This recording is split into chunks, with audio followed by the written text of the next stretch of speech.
or it is a trial and error game that is ruled by the environmental influences and circumstances of the moment.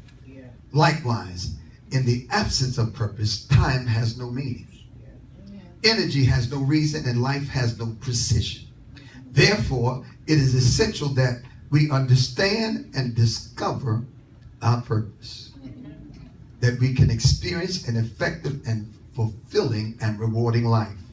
So what is purpose? Purpose is the original intent for the creation of a thing, or the original reason for that thing's existence. How many know that the human beings were created to worship God? How many know you were created to worship God? And so, as I said earlier, that purpose will organize your life. Watch this. It will organize your life to the extent it will say who I am, and it will determine what I will and will not do. When you really have purpose, it will project you into places where you will do something you won't. In the book of Acts, it gives a real great analogy. In the book of Acts, chapter number 10, 9 to 14, the apostle Peter, in the 6th hour, was getting ready to go up and pray, and he developed hunger pains. And when he went into this dreamlike state, it's interesting how God is a God of meticulous timing.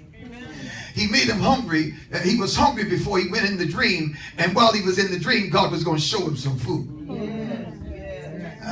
Listen, when God is dealing with us, it's precise. So while in the dream, Pastor, God shows him some food that was considered by Jewish dietary law forbidden.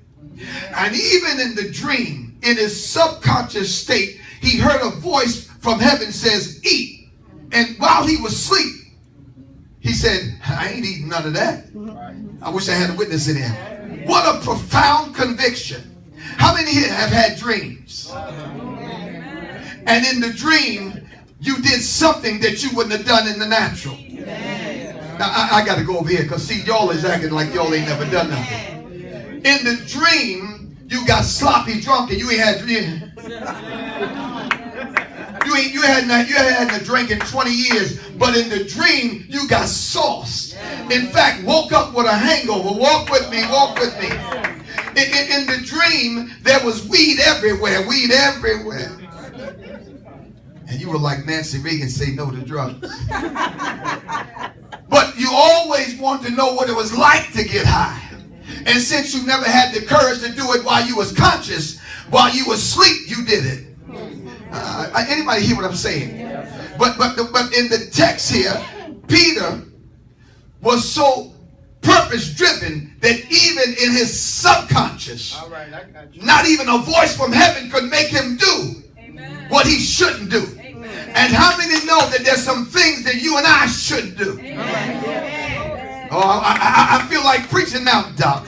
In fact, in Deuteronomy chapter 28, he tells them, he said, listen, if your life is driven by purpose, go with me, pull up Deuteronomy 28 for a minute.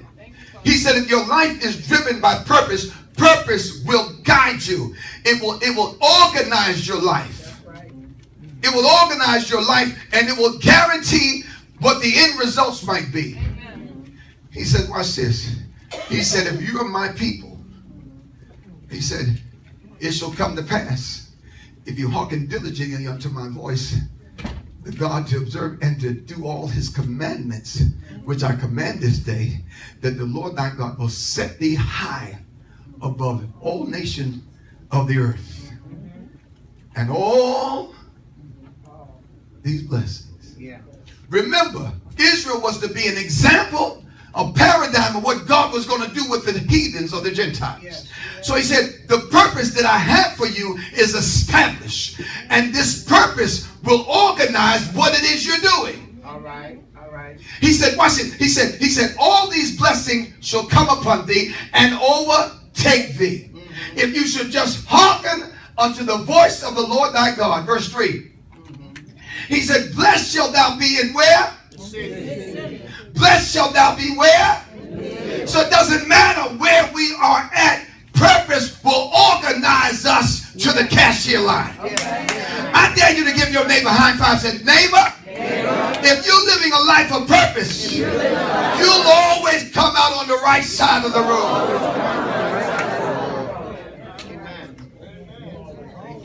even while Peter was asleep in his